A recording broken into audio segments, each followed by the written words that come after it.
C'est une évidence, ça vient immédiatement, normalement, à l'esprit de tout philosophe, que la philosophie est née d'un suicide, c'est-à-dire de la condamnation de Socrate à boire la ciguë pour un certain nombre d'accusations, condamnation qu'il a exécutée. Alors on pourrait dire non, c'est pas un véritable suicide parce que Socrate exécute tout simplement la sentence du tribunal d'Athènes. Or, si on voit très nettement les choses, et c'est retranscrit intégralement par Platon dans l'Apologie de Socrate, on s'aperçoit très bien que c'est un suicide. C'est-à-dire que Socrate, il est accusé de corruption de la jeunesse et d'impiété, et la juridiction d'Athènes demandait à ce que les accusés proposent eux-mêmes donc justement leur peine. Et Socrate, donc, au lieu de proposer une peine, propose au contraire qu'on lui attribue une récompense. La récompense la plus haute qu'on pouvait attribuer à son époque à Athènes, ce qui s'appelait d'être nourri au prytanée, c'est-à-dire en gros d'être entretenu jusqu'à la fin de ses jours par la cité, donc c'était un privilège qu'on accordait aux grands dignitaires qui avaient sauvé la patrie et aux vainqueurs aux Jeux Olympiques.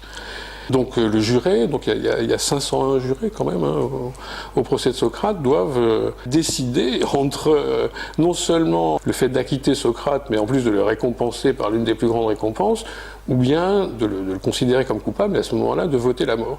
Donc Socrate le sait manifestement, très bien, la mort est votée, et donc la sentence devrait être exécutée. Donc c'est vraiment une attitude consciente et qui est véritablement la naissance de la philosophie.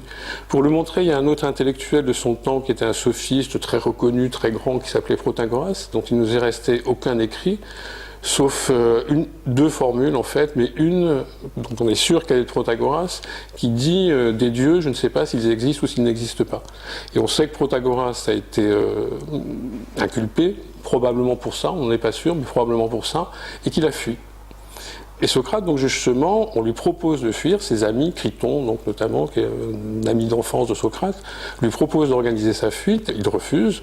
Et c'est cette attitude de Socrate, justement, cette espèce de froideur, mais de rigidité face à ce qu'il considérait être son devoir, donc justement, qui est reprise par Platon, et qui va faire véritablement tout le départ de la philosophie, c'est-à-dire la cité a tué le sage, Socrate était le véritable sage, il y a une rédemption qui doit être faite par la cité, et c'est véritablement ce qui va lancer la philosophie de Platon, quoi, tout le fond de la philosophie de Platon.